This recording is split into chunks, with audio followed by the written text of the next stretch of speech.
Ինչ դրվագով են բերել Ծառուկյանին այստեղ։ Կոնկրետ չեմ ասել ինչ դրվագով, ընդհանրապես տեղեկացնում, որ լրացուցիչ հարցաքննություն կազմակերպվի։ Մենք եկել ենք լրացուցիչ հարցաքննության, արդեն փաստում ինչ գործողություններ կատարվեն, դա տեղում կերևա, այս բանը կոնկրետ մեզ տեղեկացվել է դրա մասին։ Խոշորշապով հարկերից խուսափելու դրա ենթադրվում որ դրան մեղադրանքն որը կա, այսինքն այդ գործն է այստեղ քննվում, խոսքը խարդախություն, փողերը լվացում եւ այլն դրա մասին է։ Հարկերի հետ կապված մեղադրանքը ապօրինությունների հետ կապվածին Կալանքի դեմ վերաքննույթ բողոքից ինչ տեղեկություն կա, ինչ ընթացքում է։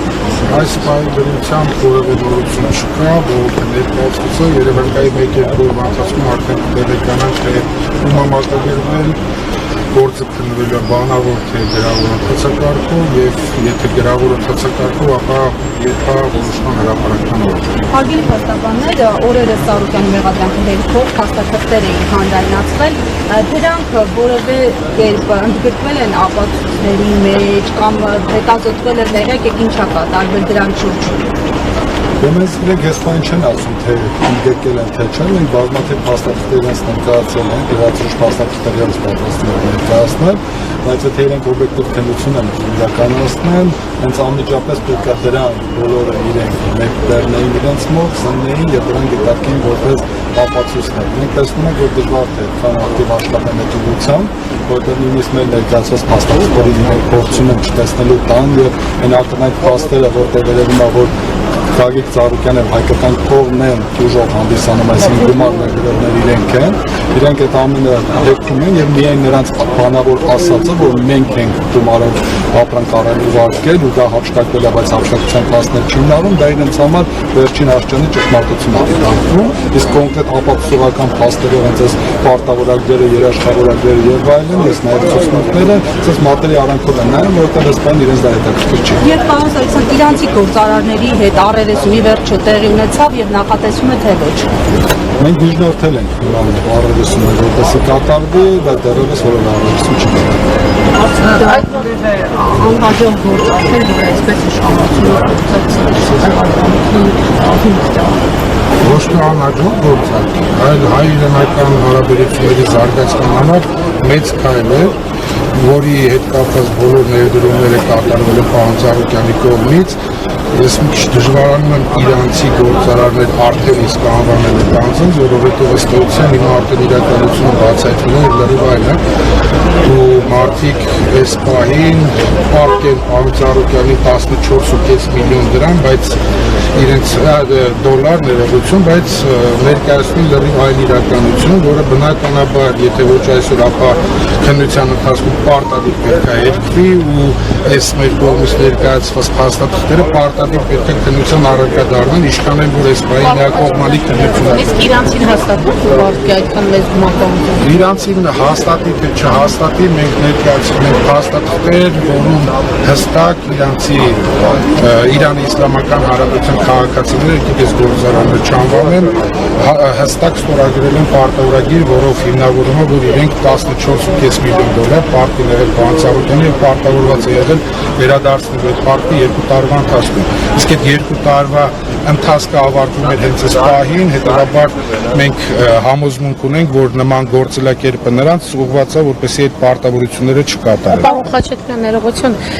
կանոնավորման միջնորդությունը քննելիս, երբ որ այս փաստերը ներկայացրել եք ու ասել եք, որ կալանքի ենթակա չէ, հիմնավոր չի եւ այլն, դրա զուգահեռ ներկայացրել եք դատարանի, որ սա քաղաքական հետապնդում է, Փաշինյանի հայտարարությունը դատարանի ներկայացրել եք,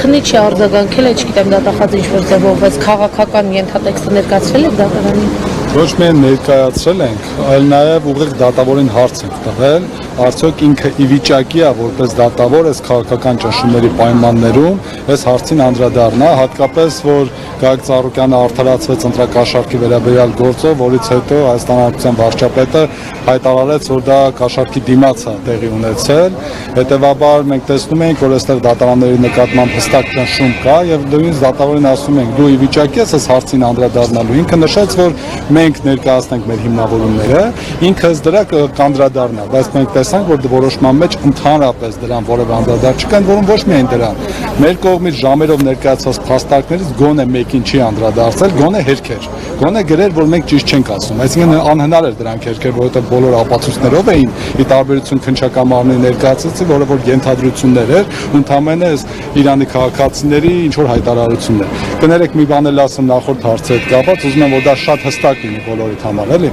Ուրեմն տեսեք, Գագիկ Ծառուկյանը ամեն ինչ արել է, որպեսզի հայ-իրանական հարաբերությունները միաշրջան ավելի բարձր կանգնեն եւ նաեւ տնտեսական լուրջ զարգացում տեղի ունենա։ Այսինքն երբ որ քաղաքացիները եկել են, իրենք ներկայացրել են, որ իրենք Իրանի պետության կողմից ունեն լիցենզիա պետական կոնկրետ ապրանքներ Հայաստանում ներմուծելու, դա նավթամթերքների հետ կապված եւ այլն։ Այսինքն, քանի որ այնտեղ այդ լիցենզիաների պրակտիկան շատ լուրջ է, այսինքն իրենք կարող էին դա այստեղ գալ եւ ներկայացնել։ Եվ որպեսզի Գագիկ Ծառուկյանին համոզեին, նաեւ ներկայացրել են, որ իրենք պետության ներկայացուցիչներն են, այնտեղից դուք եթե հիշում եք ռեպորտաժներով հայ-իրանական առևտրի պալատը երբ որ բացվում էր, Իրանի Իսլամական Հանրապետության էկոնոմիկայի նախարարը եկավ այստեղ, մեր հանրապետության էկոնոմիկայի նախարարը հետ միասին բացումը կատարեցին, դեսպանը Իրանի մասնակցեց, նաև Գագիկ Ծառուկյանին նախագահի մակարդակով Իրանի Իսլամական Հանրապետության հրավերք էր ուղարկվել եւ նա գնացել էր այնտեղ, բայց քանի որ նախորդ նախագահան որևէ վթարի ենթարկվելու պատճառով մահացավ, այդ նախագահի կողմից էր գնացել է բազմաթիվ նախարարների հետ հանդիպումներ է տեղի ունեցել, ամենաբարձր մակարդակի հանդիպում են կազմակերպել եւ այս ամեն ինչը միտված է եղել, որպեսզի հայ-իրանական հարաբերությունները զարգանան։ Ու դրանից հետո ասել, որ գիտեք ինչ կա, Ծառուկյանը նպատակ չուներ այստեղ բիզնես անելու, միակ նպատակը խեղճ քաղաքացիները գային այստեղ նրանցից հափշտակություն կատարել։ Այսինքն Ծառուկյանը էլի որ նույնիսկ ով բոլոր բնակավարներում բարեգործություններ է կատարում, սպորտում, մշակույթում, չգիտեմ,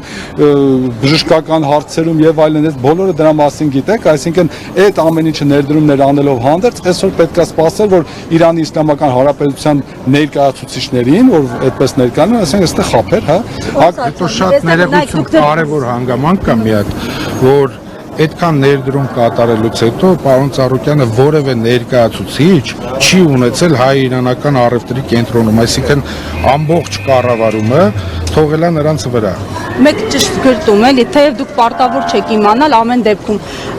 Իրանի Իսլամական Հանրապետության քաղաքացիները ազգությամբ իրանցիներ են, թե սա հնարավոր է նաև սադրանք լինի հայ-իրանական հարաբերություններում։ Չէ, կարծեմ թե իրանցի են, այսպես խորությամբ չգիտենք, բայց ինչքանով որ տեղեկատվություն ունենք, իրանցի են։ Մենք չենք կարծում, որ սա դրանք ընդհակառակը Իրանի Իսլամական Հանրապետությունը էսպային եւս միջոցներ է ձեռնարկում, որպեսզի այս բարձր մակարդակի հարաբերությունները պահպանվեն, նույնիսկ լիցենզիան զրկել են այդ ներկայացուցիչներից եւ այլ ընկերության են տվել, որպեսզի նրանց հետ միասին շարունակվի։ Այսինքն իրենք էլ իրենց քննության արդյունքում բարձրացել են, որ իրենց քաղաքացիների կողմից կան չարաշահումներ, դրա մասին նույնիսկ պաշտոնական գրություններ կան եւ դրա հիման վրա իրենք փորձում են շարունակել եւ դրա մասին եթե չեմ սխալվում դեսպանը նաեւ իր հարցազրույցում իհարկե շատ դիվանագիտորեն անդրադարձավ, բայց նաեւ ընդգծեց Գագիկ Ծառուկյանի բարձր դերը այդ երկու հարաբերությունների զարգացման մեջ եւ եթե այստեղ պետությունը Ծառուկյանի նկատմամբ չունենար նման վերաբերմունք պետական իշխանություն, ապա նրանք պետք է միայն նպաստեին, որպես այս հարաբերությունները խորը զարգացում ապրեին եւ այն Ծառուկյանի նախաձեռնությունը պետության համար մեծ օգուտներ կբերեր այդ թվում տնտեսական առումով։ Կոնսոլցիոն կարծեք մեքենայի մոտ եմ ճիշտ գտենք, եթե Ծառուկյանը չէ, շարունակենք ծրույցը։ Կարծում եմ Ծառուկյանը։ Երևի Ծառուկյանը մենք հենց ստացան ավարտեցին։